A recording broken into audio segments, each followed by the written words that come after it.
So, I'm putting fuel in the combine today. Actually, this isn't going to be that long of a process, but I figured I'll do it today instead of doing it Saturday. Either Saturday we're either going to run beans or we're going to run corn. One or the other. So, the combine needs a little fuel, but I wanted to talk about that tractor. You're sitting on the 2750 right now. That is going into John Deere Saturday morning to get work on. Yeah, we sold the bale wrapper, so there's money to have it fixed. So instead of it just sitting in the shed where, well, it sits right now, which actually it's moved back about 20 feet because of the mulch hay.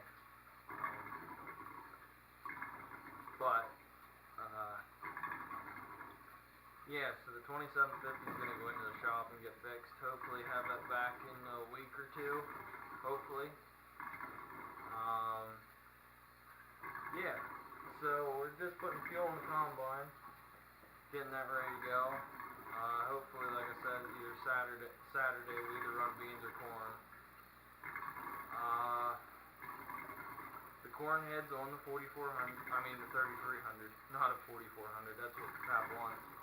The corn head's on the 3300. It's all ready to go. It's been greased, fueled, the oil's good, hydraulic fluid's good. This one, after I'm done putting fuel in it, it'll need grease, hydraulic oil, and then it'll be ready to go. And then I was going to try to get the straw chopper, new knives and the straw chopper, but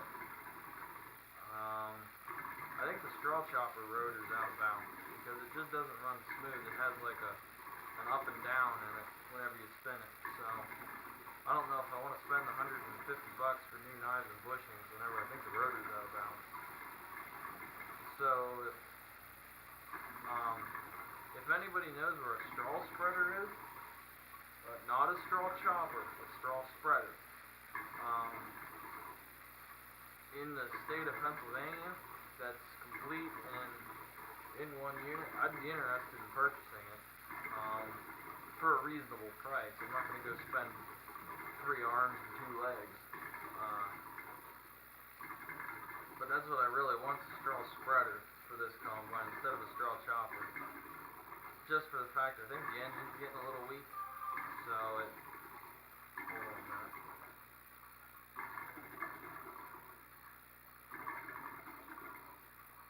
Just because I think the engine's getting a little weak. I mean, it probably has 5,000 plus hours of run wide open non-stop, so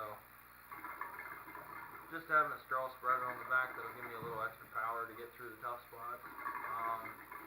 I am planning on doing a corn harvest and a soybean harvest video. I'm going to just tell the grandfather to get over his camera shyness and, well, tough noodles, because I want a good corn harvest and a good bean harvest. That, and I'll probably throw them in the combine, just so I can go around the field and videotape it. Which isn't, if we do corn harvest, that'll happen because it's his combine.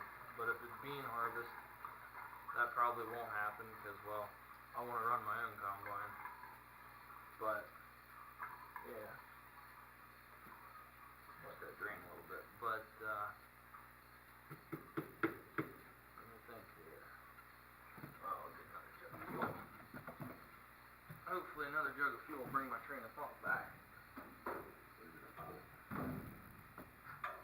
And if you guys watch me fall, that'll be good entertainment.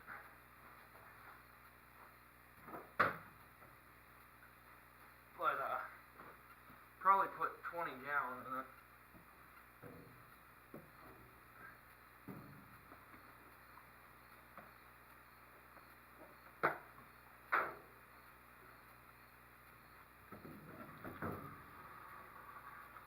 But this right here makes me wish I would have cut them trees down the driveway and dealt with the grief of my grandmother.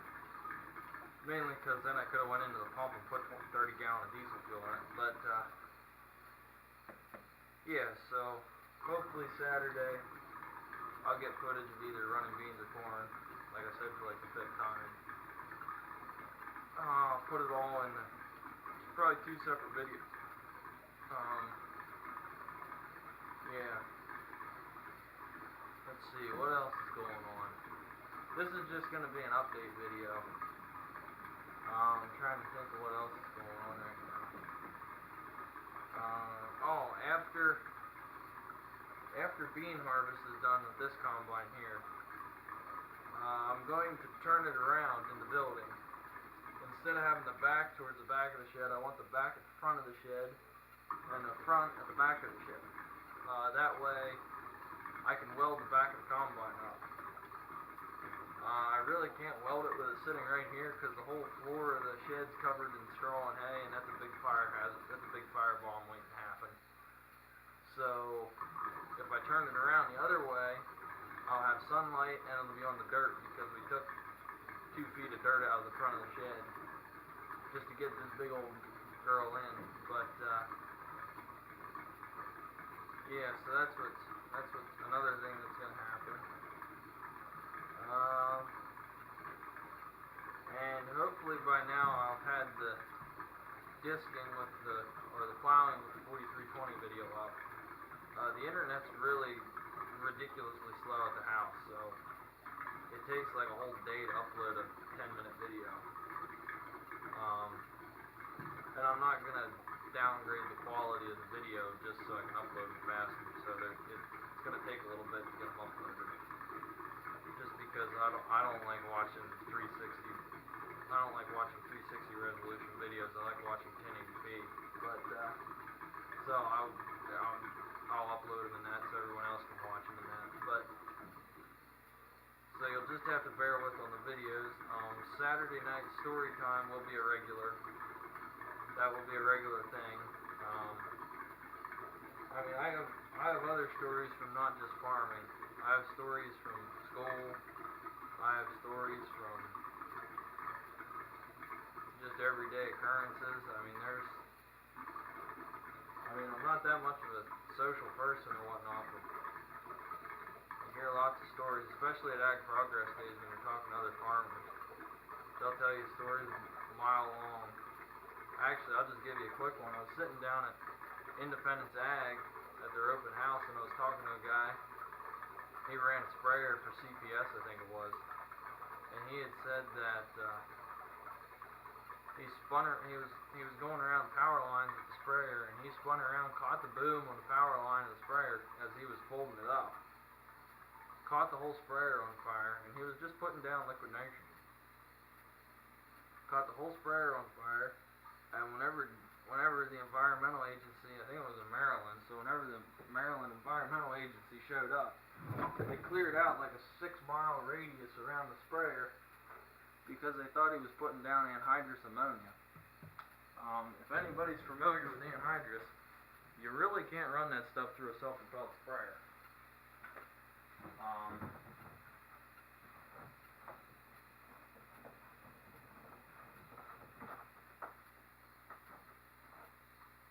Yeah, so they thought he was running anhydrous ammonia when all he was running was liquid nitrogen, which I thought was funny in itself.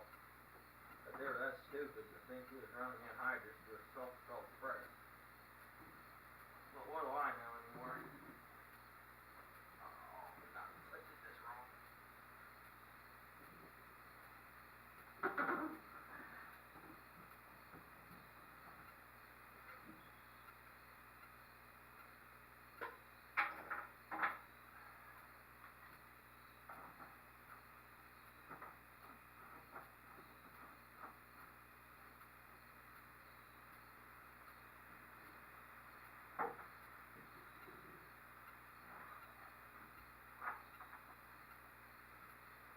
But yeah, he was running 32% nitrogen, but because the hotshot from the environmental service wanted to make a name for himself, cleared out a 6-mile radius around the place, which I thought was pretty impressive.